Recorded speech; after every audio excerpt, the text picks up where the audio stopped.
Welcome, ladies and gentlemen, to SSG Speaks, the podcast that takes you inside the walls of Camelot. Meet the knights that made Sword and Shield gaming what it is. So pour yourself a flask of your favorite mead and join us for an inside look at the fine folks that sit at the round table.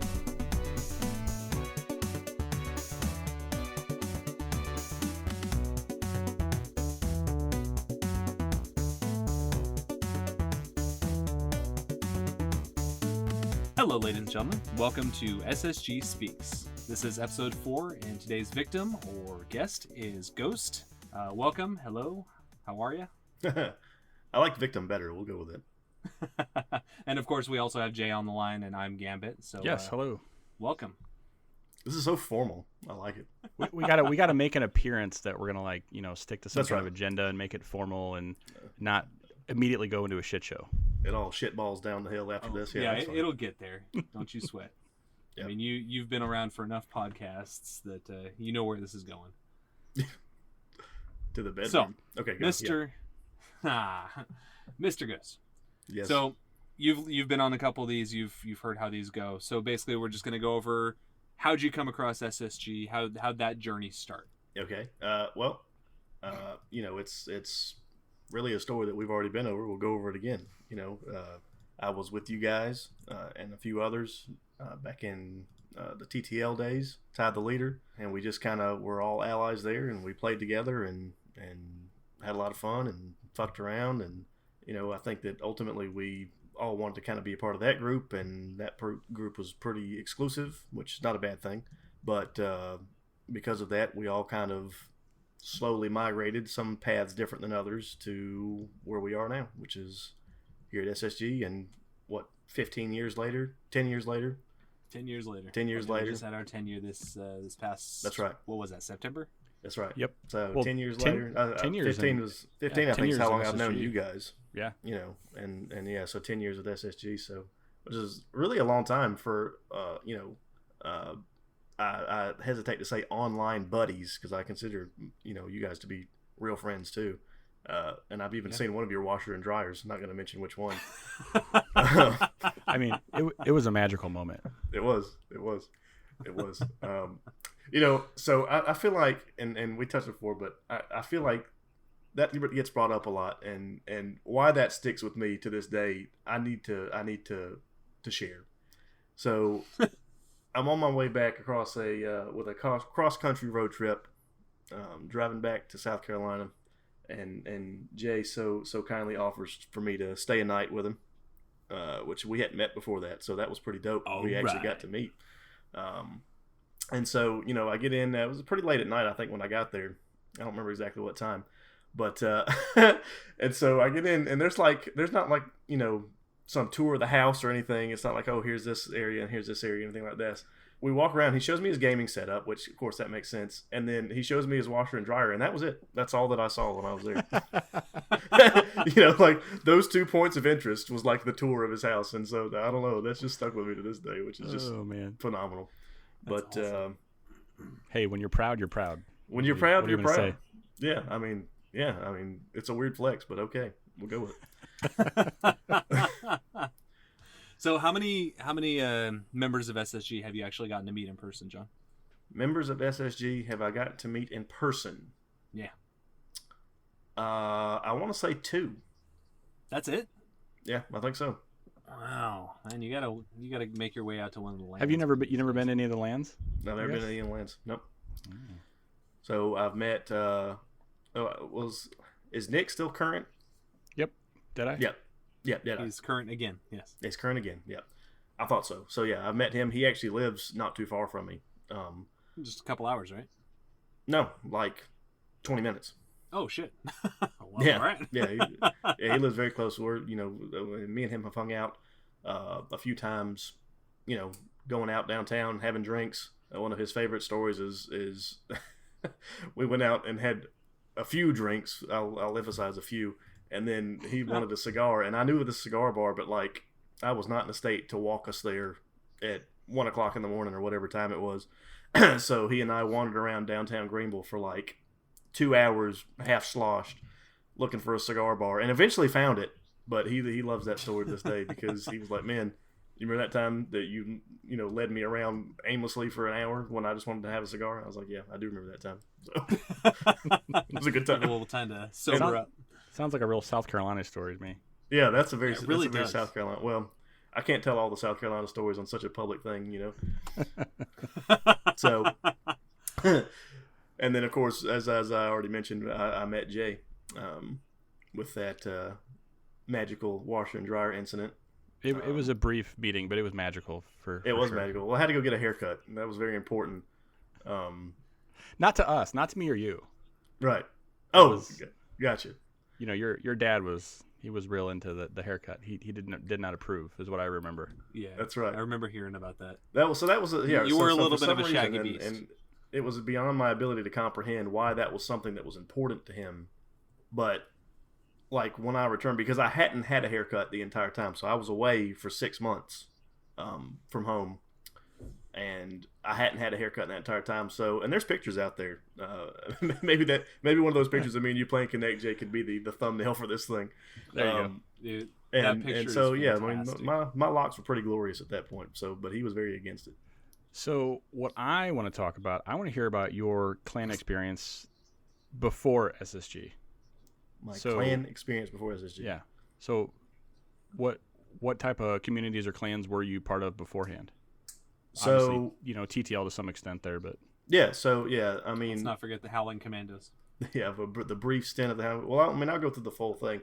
We'll call it my full gaming career. How about that? So, okay. Basically when I first started in high school, I didn't start gaming until high school, like with any sort of regularity. I didn't have any consoles or anything like that.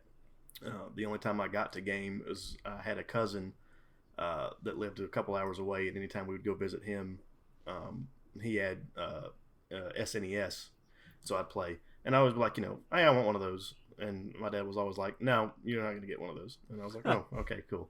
And so eventually when I got to high school, he broke down and thought that it wasn't the biggest waste of time ever. And he brought me home one day a Magnavox Odyssey. I don't even think I've heard of that. I knew Magnavox has made consoles, but I don't remember that one. Yeah, is that the only one they made that you know? I have no idea, but the idea of it, the controller was literally a joystick and a button that said action on it. That was just the one button and the joystick. Like the Atari? Yeah. So, well, I don't know, but this one, and so he got it because he had a buddy that had it, right? So that was his big like reveal to let me get into gaming, is to bring me home a Magnavox Odyssey. And to be honest, a Magnavox Odyssey was better than nothing. But in hindsight, it was kind of awful. Like like it was stick figures and, like I said, one button. I mean, just imagine playing a game and there's only one button that does everything. It is very weird looking. I'm looking at one right now. Yeah, there you go. And so got that, and of course I did that on my own. And then shortly after I was like, Dad, this thing is no, just no.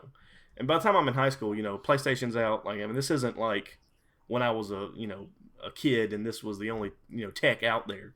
Right. there was like legitimate things that were real, and and so when you got this Odyssey, legitimate, what other console was current then? I think the PlayStation 1 was out when I got it. Wow. And so yeah, we'll wrap back around there, and so because all this happened pretty fast, so I got that, and I had it for like a couple of months, and I was like, dude, Dad, this is awful, and you got this from a friend, like you're not even doing me any favors here, This is probably my first. It looks like an Atari, is what it looks like, essentially.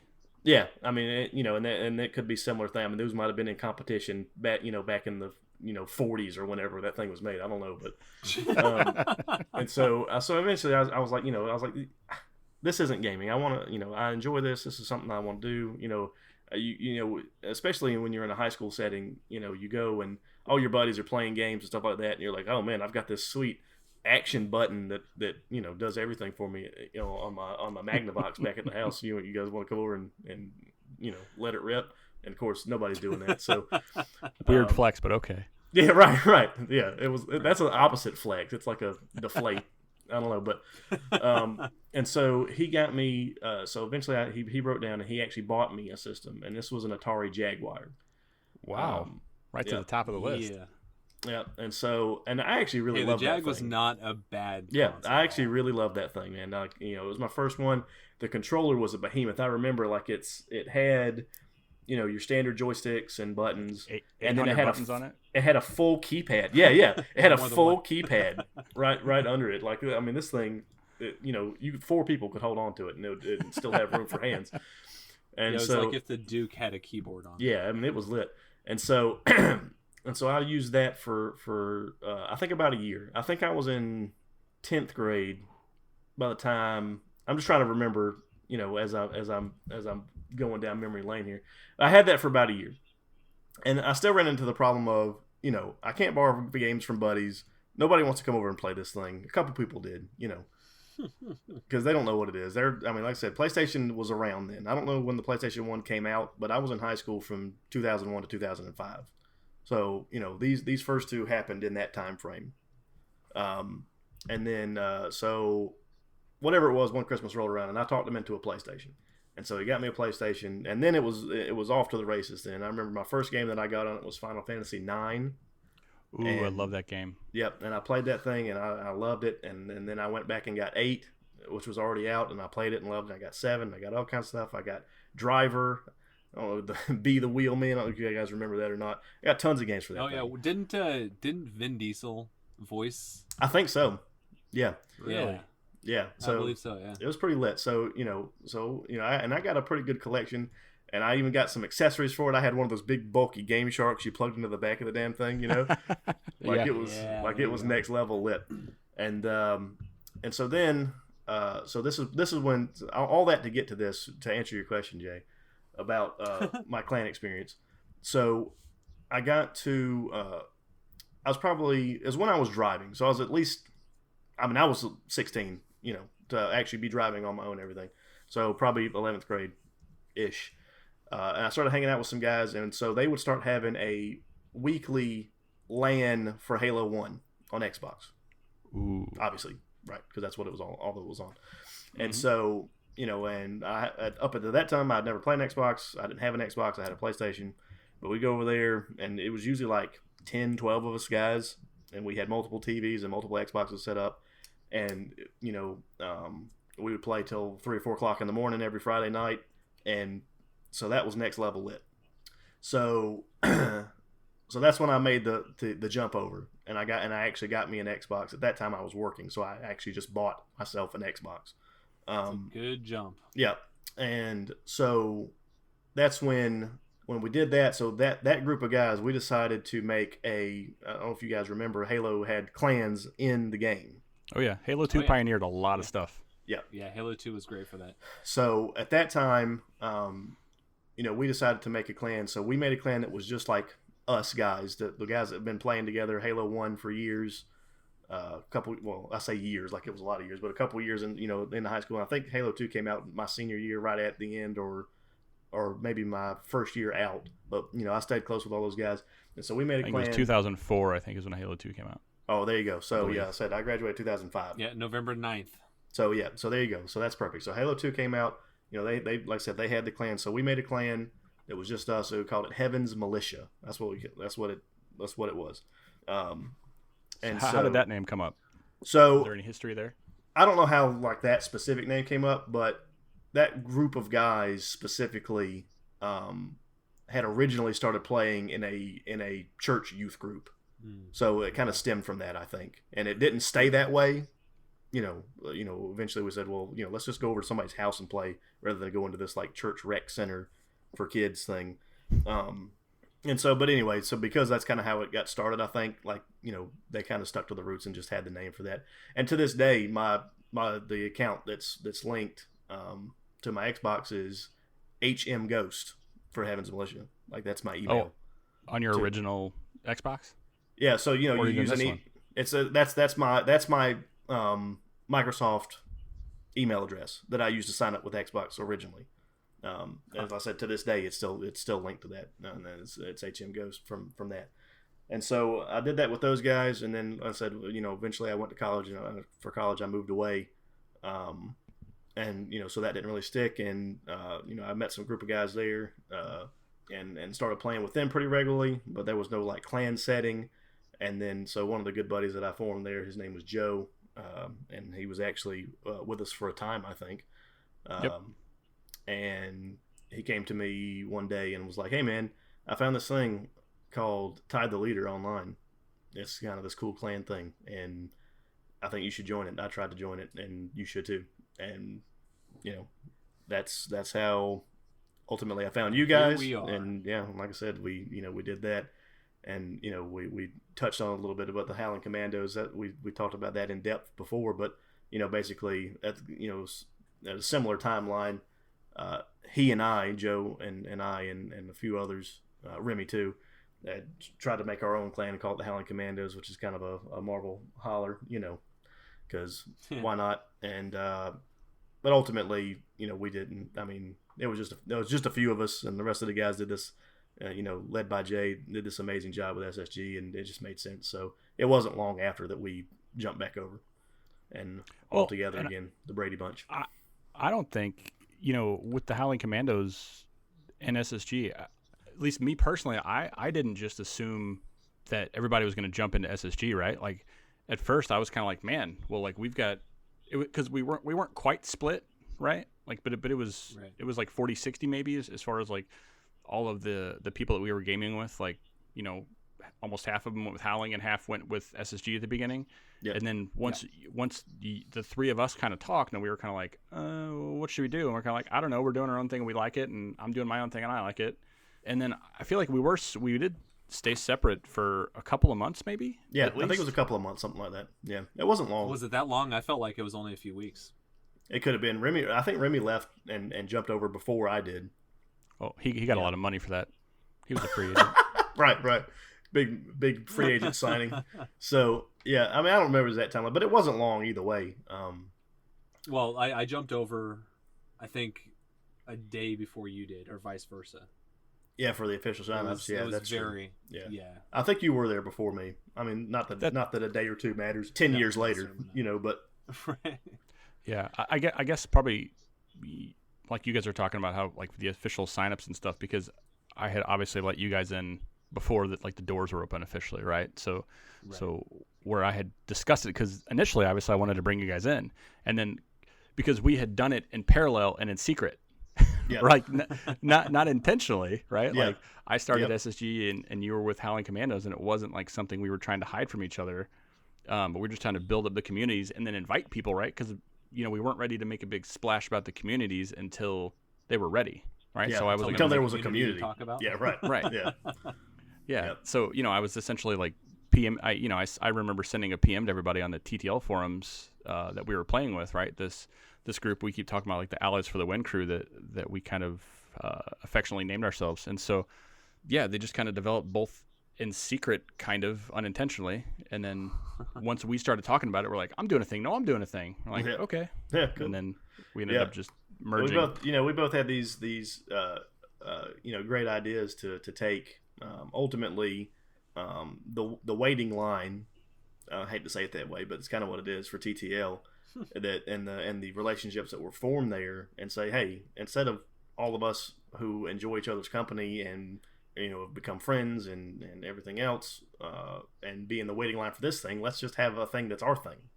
And we both kind of had that idea at the same time, and at the end of the day, I mean, I don't know exactly what the split was, like you say, but I remember looking at it like when you kind of dropped the SSG forums and everything, I was like you did a really good job on making everything nice and neat and legitimate looking. Like, I think we used like free software and free forums and everything else to make ours things, and you could definitely tell. And I was like, at the end of the day, we both want the same thing. It didn't matter to me who started what or what the name was or anything. Like, I wasn't like, Jay taking my idea, How dare you. yeah, right, or anything like that. But I remember like his thing looks nice and neat and something people would want to come that don't know us would want to come and be a part of, and so I was like, it makes no sense for us to be splitting the difference. Let's join forces. And that was kind of the conversation that the Howling Commandos members had with each other, because it was at that point, I think there was only ever 5 of us. Yeah, that was the max. and so and all of us were pretty close knit, so we were just like, hey, this is what we're gonna do. It makes more sense for us to go there than either A, try to get people to come here, or B, just part the river and see where the waters go. And so we shut down the forums and hopped on over. Well, and it was really nice to get all 5 members all at the same time. All you guys kind of jump in. So that was a big boost, right, to the numbers and all that kind of stuff, because we were still small and essentially brand new. Pretty much doubled overnight. Right. Yeah. And then last week, like we were talking with Code Monkey, with Simeon, similar thing with him, right? So like when he got there, like we were talking last episode, where he was essentially kind of the first person we recruited, and he brought in, I don't know, I mean, what do you guys think? 10 people at least at one point, probably? Throughout his entire time, probably. Yeah. So, I mean, there's been a bunch of key people that have brought in lots of members, which is cool, right? Like it's exciting to be a part of something like that people want to share with their friends and their family and all that kind of stuff. For sure. Yeah, for sure. No doubt. So, John, in your gaming experience, not necessarily for Xbox, but what's your proudest gaming achievement? Are you is it your gamer score, or is there a specific moment that really stands out? That's a good question. Well, I'm pretty proud of my gamer score. That's not any secret to anybody. No. But is it like my most, because the gamer score is a slow grind. I honestly think that my crowning achievement, as far as like the coolest experience or whatever that I've ever had, is in the Halo 2 days. They hosted a tournament at the university that I was at. That was kind of a 4v4, 4 teams of 4 sign up kind of thing, and me and Joe and a couple other guys had signed up for it and won. Nice. And so to me, like, it was cool coming together, because like we all went to, like, it was in a big conference hall. I think there was like 80 plus people there. Like, it was it wasn't a small tournament. It was like a whole day, like a whole Saturday or something like that. It was a bunch of guys and girls too, that played. It was cool to be able to say, in theory, this is the best that there is to offer around here. As far as if you're signing up for a tournament, you're probably not god awful, and to be able to come out on top of that was pretty cool. That's right. Yeah, that's awesome. So how many teams total do you think there were then? I think there was like 80 people there. So if it was teams of 4, so 80 people. Okay. Yeah, it was 20 teams. Yeah. That's awesome. Yep. I ran an event a little smaller than that, but on the release of Halo 2, I was a manager of a GameStop, or Game Crazy. Game Crazy. Wow. And that sounds like an essential business to me. Well, I mean, had it not shut down 15 years ago, maybe. Oh man. But I love tournaments like that. That's so much fun. Yeah. As I said, that's the only thing like that I've ever done, and to have won it, like I said, was really cool. Even cooler than my super long E score. Wasn't sure where you were going with that sentence. I know. That was the point. with your gamer score, we were talking offline earlier. What's your gamer score at now? Yeah, so it's 122, 227. Man. So what was your favorite milestone number to get to? Like 50K, 100K? 100K was when I really was like, I can't wait to get this. I'm going to get it. And I went and I was like, there's some games that I'm just going to go after. I got a lot of the Telltale games because their achievements are pretty straightforward. To get the full 1,000, you basically just play it and play it all the way through and things like that. Now I remember getting Wolf that. Among Us had a bunch that you could miss on that. Yeah, there are definitely some that are missable, but it's not like some games where it's like play the game for 400 hours or something like that, and that's the achievement. Fair. And so. I love how you went to a southern draw for that. Yeah, well. Play the game for 400 hours. Colonel Sanders is the one that doles out achievements. I don't know if you knew that or not. Obviously. Yeah. So I just saw I was reading a review on Final Fantasy IX because they re-released it on the PS4, and so there is a trophy for Final Fantasy IX on the PS4 to jump rope 100 or 1,000 times consecutively. Yes. Yep. Like, that one's on Xbox too. I have that- I have that's Final Fantasy 9 on ridiculous. Xbox. It's crazy. Yeah, it's a crazy thing. I'm sorry, that's for what game now? Final Fantasy 9. Final Fantasy 9. Yep. Wow. To jump over it 1,000 times and like there's no checkpoints. You miss one jump, you start over. So is that one you have then? I don't have that one, no. Oh, okay. I tried it when I was going through and I got up to like 14 and I was like, nope, Ain't happening. ain't happening. Oh man. There's certain games when it's funny. So like for me, like, just talking about achievements in general, like for me, the first thing that happens when I boot up a game on my Xbox is I click the center button and thumb over to the achievements and just look through them just to kind of get an idea of what's going on to it. And you can like, obviously that's a lot of games, a lot of gamer score. Like you can kind of get a feel for which ones you can get close to 100%ing. PlayStation, they call that a platinum trophies when you get everything. You can kind of get a feel for it. And there's other ones where you look at it, you're like, dude, there's no way. It's not happening. And so I kind of let that play into my mind of how I'm going to play it. If I'm just going to go through and grab the ones that I can. Because some of them, just looking through them, you say, oh, make this decision at this junction of the game. You see that when you're playing. If you look at the achievements first, you see it, and you're like, okay, well, I'm just going to make this decision, and then you keep going, which is typically how I play, and just go through and get 400 or 500 out of 1,000 from a game, unless it's like either a game that I really really love and want to play a lot of anyway. In which case, so you don't typically try to 100% something. It depends. Well, that's what I'm saying. It depends on the game. So, like I said, if I look at it and the achievements look tough and the game is only meh, I'm not going to try to 100% it. I'll go through and I'll get what I can, and I'll try to, I'll make an effort to get the ones that I can get while I'm playing.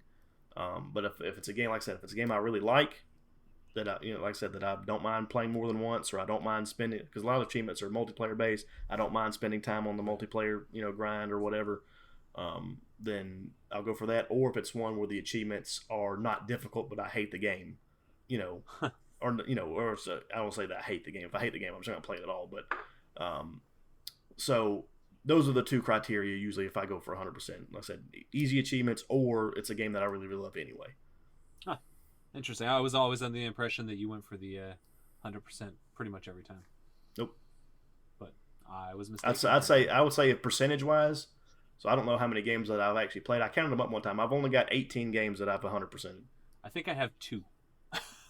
But if you think about it, like 18 games at 100% is only 18,000 out of 122,000. So that means I've accumulated all those other ones for only partially completed scores. Yeah. Very true. Interesting. Yeah. Yeah. I know. I look at the games too. Like when I start them. Like for instance, like I know all the Call of Duty games. Like I just play them on veteran. Like whenever I boot up the campaign, because then I know I'm going to get the normal and the hard and then the veteran achievement for the levels and the completion and all that kind of stuff. For sure. So because some of those some of them you're not going to want to play twice. Something like the Call of Duty campaign, like maybe, but if you're going to play it, just play it on veteran and so through it. I'm going to tell you a low mark of the game, like a low achievement of the gaming career. I told my high mark earlier. But is it Barbie's Horse Adventures? No. So I actually love that game.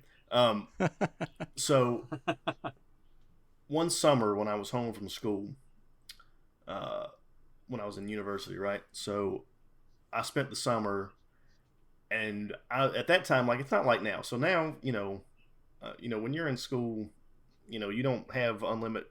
Typically, you don't have an unlimited supply of games. Or expendable assets to go buy new things here and there and whatever. And your library's not that big, and at that time we didn't have things like Game Pass, which is I fucking love Game Pass. Anyway, it's the best. Yeah, it's just so great.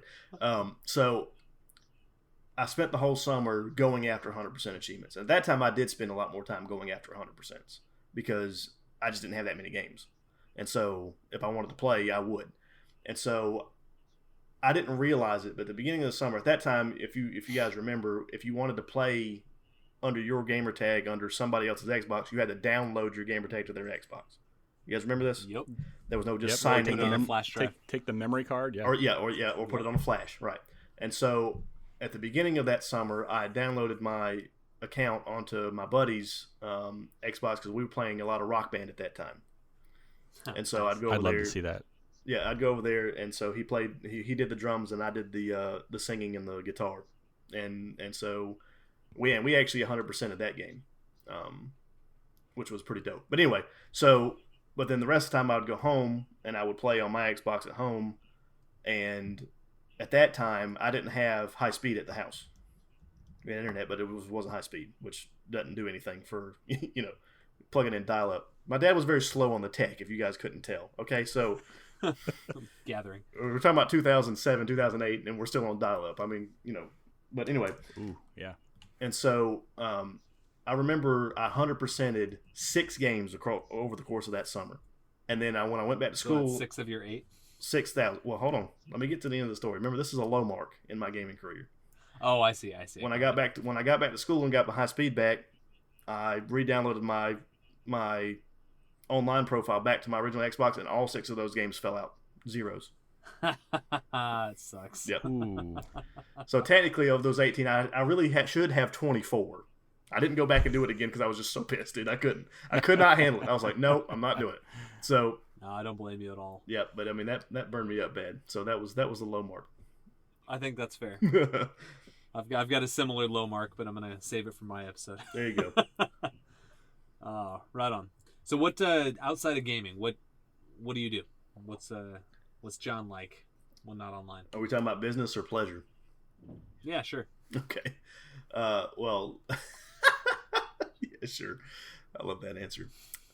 So professionally, I am a sales rep for a not liquor, but an alcoholic beverage distribution company, which, in case you guys know or didn't know, is an essential business. Yeah. Obviously. Yeah, right. Yeah. America. USA, baby. So, Fuck yeah.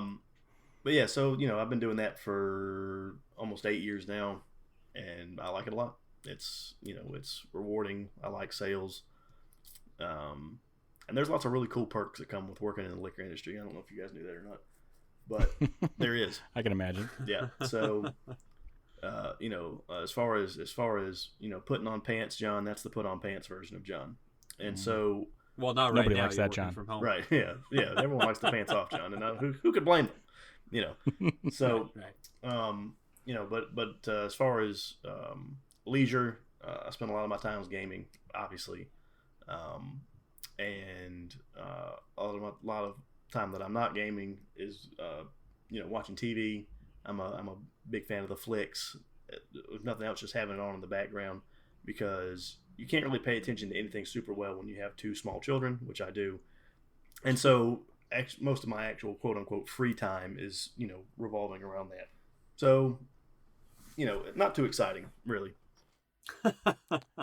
I'd say you're right there in the normal American life. There's nothing wrong with that. Yeah. I mean, and I'm not, when I say not too exciting, I'm not saying that as a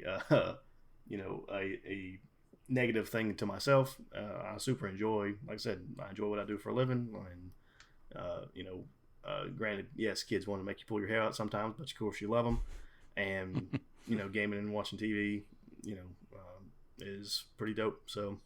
I've never been one to really do too much more than that anyway, even if I didn't have other obligations. So I'm right where I want to be in that sense. So I have a question about work. Yep. So here in Missouri, you can buy, they don't differentiate alcohol. So beer, alcohol, spirits, everything is the same. Like, so I can go to the grocery store, I can go to and I can go to Walmart. Like I can go anywhere, Walgreens, I can go anywhere that they sell alcohol, and I can buy any alcohol. Is it like that there, or do you guys have like the government run stores, or how does it work? Well, let me introduce you to something that we call blue laws. So South Carolina's got a lot of very odd laws concerning alcohol, and a lot of that is because of our roots in the Bible Belt, right? So a lot of those laws were made with a lot of religious intent behind them, and just have never been changed. So up until recently, there was no, and still in a lot of places here in SC, there's no alcohol sales on Sunday at all, period. Recently, they changed it to where you can buy beer and wine on Sunday, but still no liquor. It's illegal to buy liquor on Sunday. Could you just get 2 bottles on Saturday and drink it on Sunday? Yes. But by God, you're not going down there on Sunday and buying a bottle. Okay, so And so that being said too, which is pretty easy to enforce because also liquor has to be sold from a store that just sells liquor. And when I say just sells liquor, I mean you can't sell margarita salt, you can't sell cups.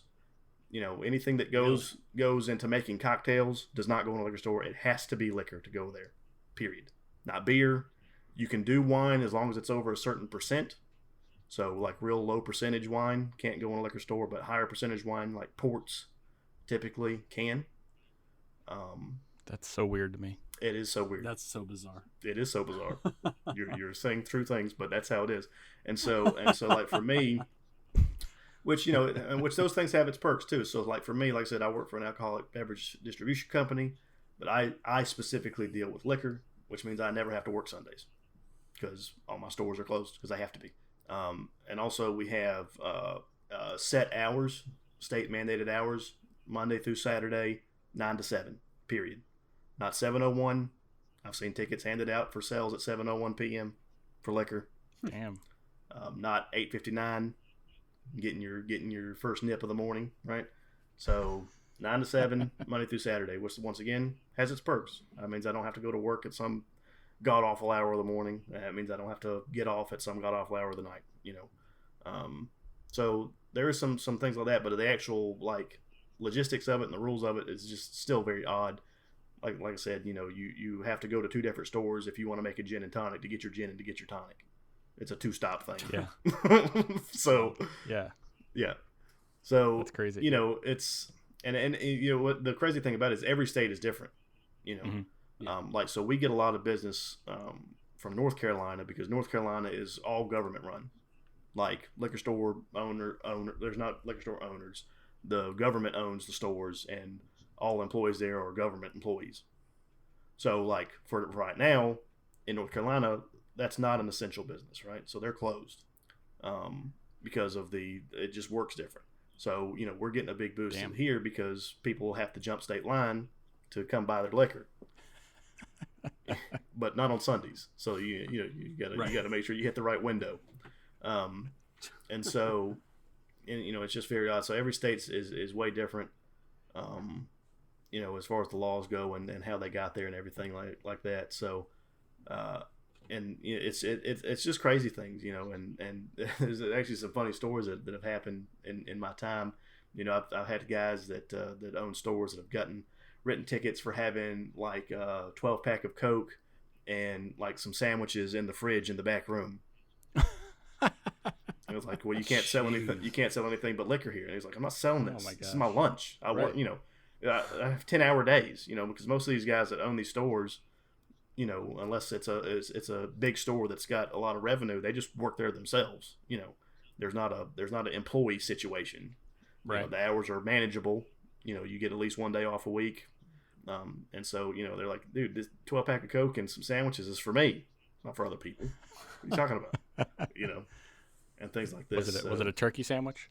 I don't know the meat of choice, kind of thing, but we just got so many crazy laws, and and ultimately, I mean, he had to pay that ticket. It was a ticket that he had to pay because, he took it to court, and they ultimately said, you don't need a 12-pack for you. That's too much for you. You can have a can or two, but a 12-pack, buddy, whoa, slow down. You don't tell me how much Coke I can drink. Yeah, right. Watch me. Come here. I want to bring, sir, Your Honor, sit down. I'll be right back. Right. Challenge accepted. Do a little case study here. And so it's crazy. Just to see how these things work and how they play out and stuff like that. And of course, you have people that do. They hide some margarita salt under the counter, right? And things like this because they're trying to do whatever, and you got people, of course, that try to sneak some stuff out on Sunday, and these are legitimate things, whether or not you agree with them, which I don't, but right. You get in trouble for it. But when I hear stories like that, I had another guy that got a ticket he had an unopened pack of gloves that he bought from a hardware store on the desk that he was going to use when his truck came in that day to open the boxes so he didn't cut his hands on the cardboard. I wrote him a ticket. Sounds right. Like, this is still in the package. You're selling it. He was like, no, I'm not selling it. These are gloves for my hands. so they don't get cut on the cardboard. You know, like it's just wild when you have so many laws like that are just nonsensical stuff. You know, it leads to these kind of stories, I guess, which is just wild to me. But now you're born and bred in South Carolina, right? Dude, you almost made a cardinal mistake. But yes, Southern Carolina. Southern Carolina. Is that a big old? You had SoCal in your mind when you were starting to talk just then, and then. Oh yeah, absolutely. Yeah. So that's a big so you bring it up. I feel like I have to share this now because it's been brought up. So yeah, that is a cardinal sin, because a lot of times SoCal is referred to as SC. There's a university there called USC, right? Yep. Mm-hmm. And so there's also a university here called USC that was around for like 100 years before that. But so it's not that you're bitter about it. No. Right. Well, you know, who's counting? Right? Yeah, who's counting? I'm just saying it's a big deal around here. You know that those two things don't get mixed up. I don't personally care. I say to each their own. You know, you guys go live on boats and have your left-handed cigarettes, and we'll sit over here and close our liquor stores on Sundays. I mean, whatever. No wacky tobacco, right? Oh my god, man, wacky tobacco. So Jay, just FYI, one night we were streaming, and John keeps talking about left-hand cigarettes, which I'm sure you know what that is. Mm-hmm. And he wanted to know where that term came from, so he looks it up, and it says that left-handed cigarette was invented by the same guy that invented the words wacky tobacco. And John just exactly that. That messed me up so bad because I was looking for like a legitimate answer. You know, like where did this phrase come from? Left-handed cigarette. You know, but I understand what the phrase means, but like it doesn't make sense. Like other things you can see a phrase, you're like, okay, I get where that came from. But and so I look it up and it says from the same guy who called it wacky tobacco, and that just, I don't know. It messed me up in the bad way. John has a history of looking up interesting Wikipedia pages. That's true. We'll put a link in the bio. That is amongst. Yeah. Great. Well, and one of my favorite quirks about Ghost Rider is if you get him on something like this, like he won't let it go all night. Like he won't even be able to talk the whole night. I know, like that's true. No. Constantly thinking about it and laughing. I know. Man, it's bad. Between the two of you, anytime back in the day when I was playing with John and Dalcaeus, man, your stomach would hurt in the morning from laughing so much. Between the two of them, they would just go off each other constantly. It was fucking awesome. You know, a fun story about him, and that kind of thing. He would randomly call me. So he lived in South Carolina too, though unfortunately he and I never met. But he would call me just super randomly during the day, and he'd be like, "Hey man, I need you to bounce a few jokes off of me." And so I'd say, or like I'd be sitting there and like I would shoot him a text and be like, or call him, and I'm more of a texter, right? So typically I would shoot him a text. Yeah. He was a caller. He liked to call, which is fine. You know, everyone to each their own. I would rather just look at words and respond to you when I feel like it. But and so we would just, hey man, hit a joke off of me real quick, dude. I need a good laugh. Hit me up, or whatever like that. And so we would do that like constantly, just randomly. I've never had anybody like that would just be like, hey man, tell me a joke. Like. That's awesome. But to go back to my original question, the king of jokes and king of dad jokes for sure. Yeah. Oh, for sure. Yeah, that guy still reigns supreme. Yep. But to go back to my original question, you're born and bred South Carolina, correct? Yes, I am. All right. Because I know you lived in Canada for a short stint, but otherwise it's always been South Carolina? That's right. I mean, when you're in the right spot, why move? Well, I suppose. Should come visit the boat sometime. Yeah, I hear that you have a sweet guest room. I do. Yeah. I do. It's the main cabin. It's a canoe. I got like 6 of those. But well, if we're ever allowed to leave the house again, I'll keep that in mind. All right, good man. I expect it. If you could travel anywhere in the world, where would you go? Obviously not right now, but Yeah, well, at this point, I'd be cool to go to the somewhere besides the grocery store. restaurant. Yeah, I'd like to go sit down and have a meal somewhere. Dude, so this is a question that's been posed many times in my life, and honestly, like, I don't have a good answer for it. I like the idea of traveling, and anytime that I do travel, I enjoy it. But I don't have like a destination that I'm just like dying to go see. You know what I mean? Like, typically, like when a plan comes up and they're like, "Hey, let's go do this," or let's shoot over here and do whatever. If it ends up that plan coming to fruition, like I said, I always have fun. I like the idea of travel. I don't have any qualms with being on a plane or being on a boat or being there's a dog or being anything else, and so that's not an issue at all. But like, I really don't have like a destination wish list. You're a strange man. Yeah, well, that's So true. so what about traveling? Are there methods you like or methods you like hate, like to test? Like I'll never fly or I'll never. No, I mean, let's say do X, Y, or Z. I enjoy flying. I enjoy road trips. I said, obviously, I road tripped literally across the country into another country even and back. Yep. I don't mind that at all. Said I don't mind being on boats. I've been on boats before. Hey, me too. Yeah. Right. Like I don't have. I'll change that a little bit. One thing I don't like is if I'm on the road, I don't like to just be sitting in the car. I like to drive. So you and me both. So road trips are fun for me, but I'm driving. And if I'm not driving, Yep. I'm probably going to try to take a nap because I'll be upset if not. I get car sick, so I have to drive. Oh, Like especially in the back, like in the back, it's awful. yeah. I'm actually amazed. It was really bad early on in my career on the ambulance, being in the back.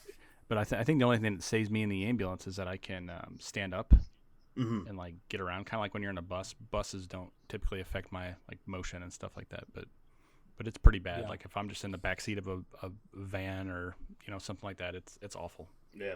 Yeah, I'm the same way, Jay. So the problem is all three of us can't get in the same car. So because all of us It are going to seems want to so, drive. yeah. Yeah.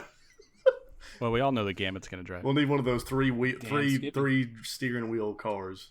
I think Tesla's making one of those. Yeah, wouldn't be shocked. It's like a Voltron You can situation. get one of the driver's ed cars with the wheels on both sides. That's right. That's right. Yeah, there you go. That's what I was thinking at first, but that's only two wheels. Dude, we need I've one always extra. wanted to drive one of those things. Dude, Oh, you never had the chance in school to do that? The driver's ed thing? No, not with two wheels. I would. We had an old Ford Taurus man got to drive in school. Ooh, classy car too.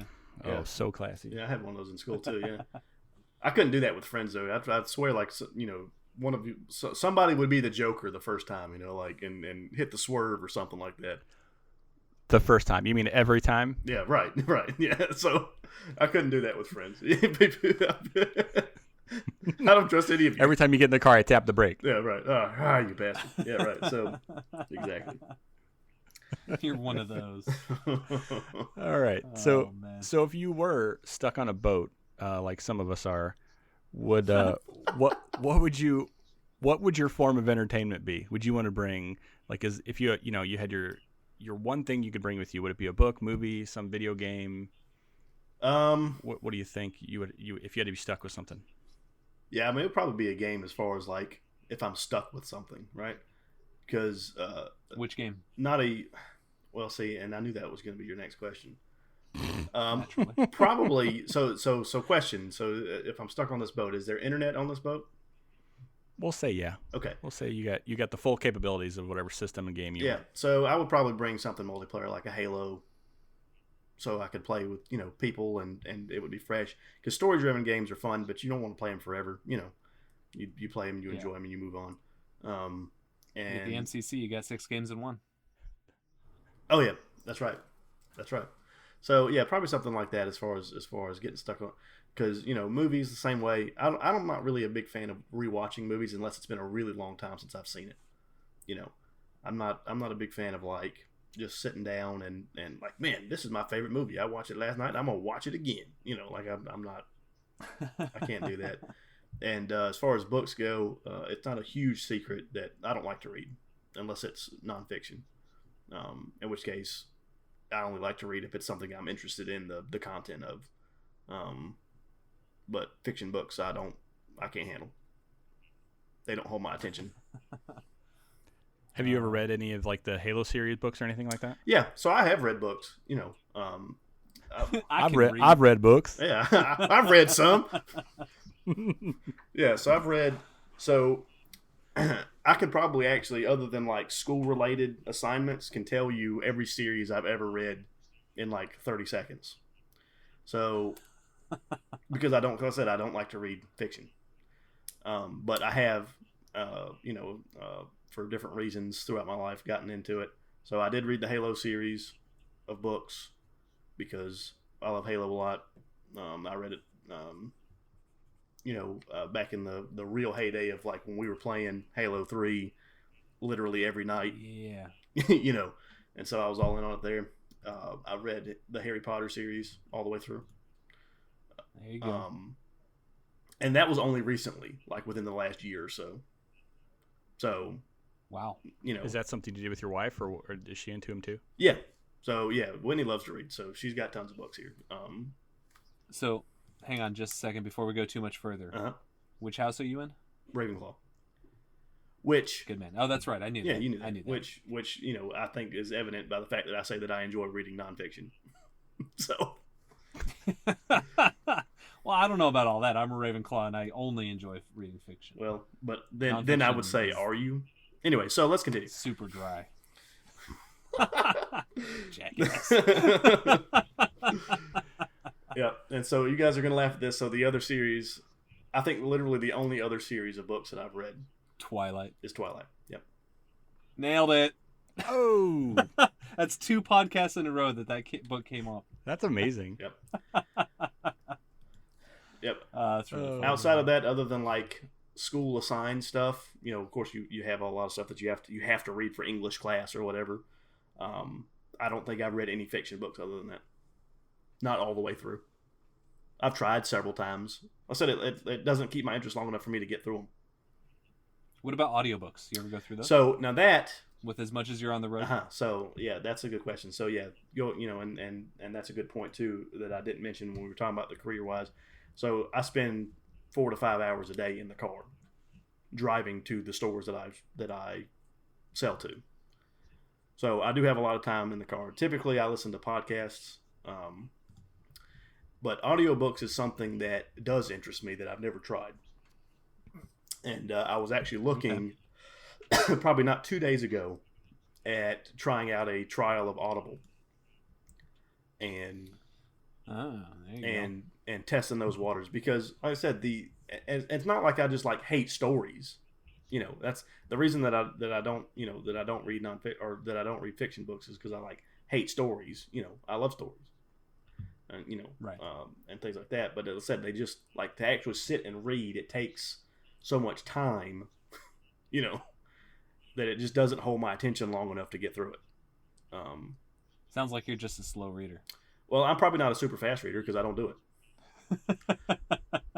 Hey, he's from the South, man. He's used to sitting on people's porches and just telling stories. That's right. So but yeah, so Audible or audiobooks in general, that does interest me because then I get to hear the stories. I can do it while I'm on the road, and I don't have to dedicate a couple of hours or whatever to sit down and read.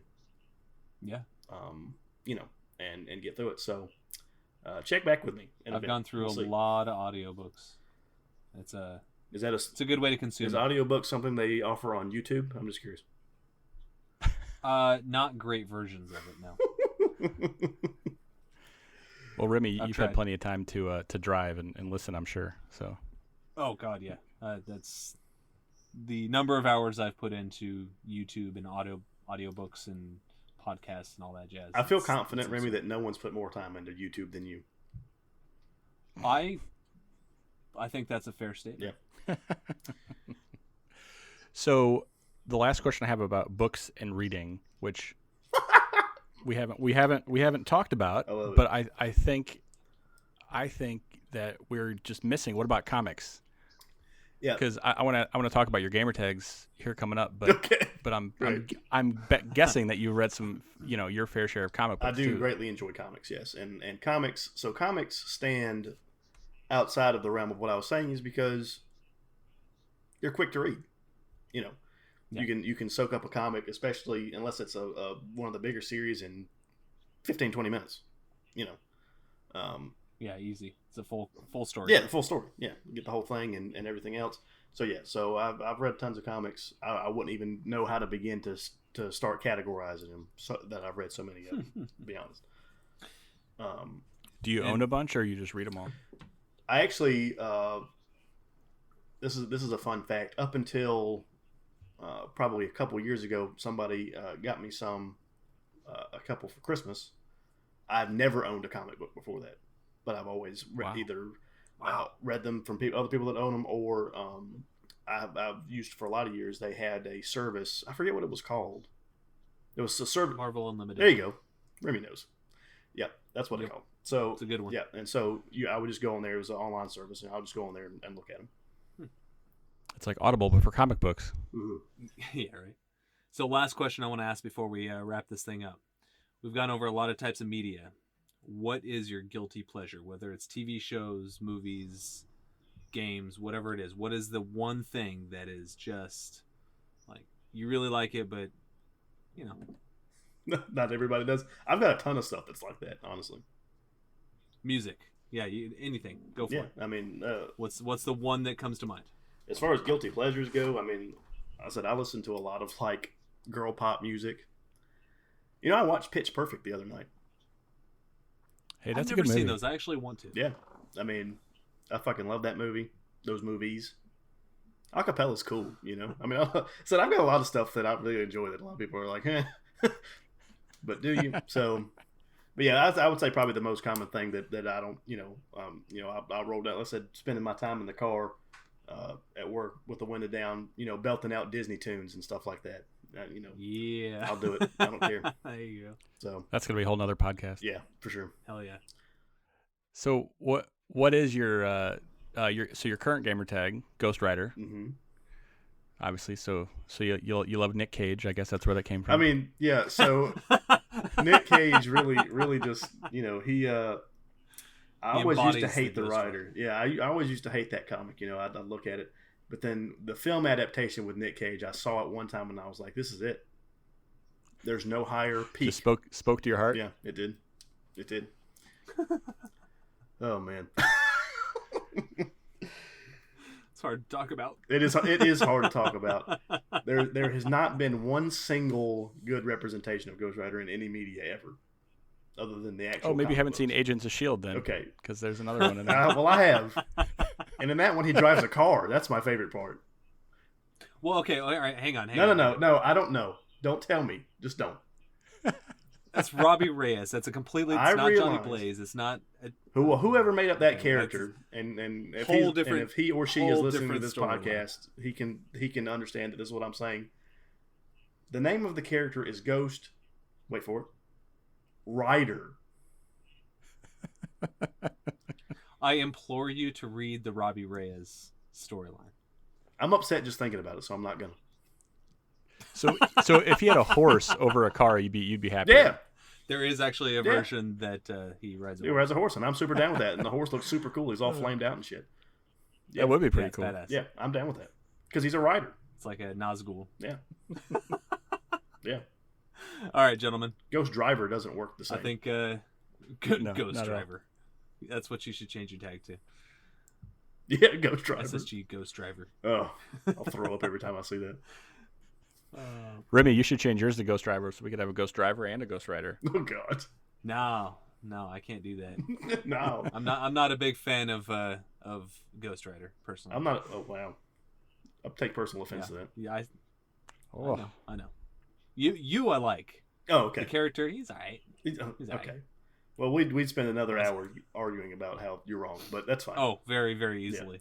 Very easily. you guys have spent several hours arguing, so It's oh true. God. there's Yeah. there's other Okay. shows. Well, for that. to Yes, each their sir. own. So you can hate on arguably one of the coolest, Marvel heroes that there is. And I'm not hating on him. I'm just not a big fan. oh God, I don't even know how to handle you. All right. I know. It's a wonder we're friends. It is. Sometimes it is. But then you drop things about chimichangas, and I don't know. I just love you. Oh, that's right. What a fucking chimichanga. All right, gentlemen, we need to wrap this up. Ghost, awesome to getting to know you better. Obviously, I do, but I hope people learn something. Jay, always a pleasure. Thank you, sir. Indeed, gentlemen. And you guys have yourselves an awesome evening. I'm going Appreciate it. See you guys in the next one.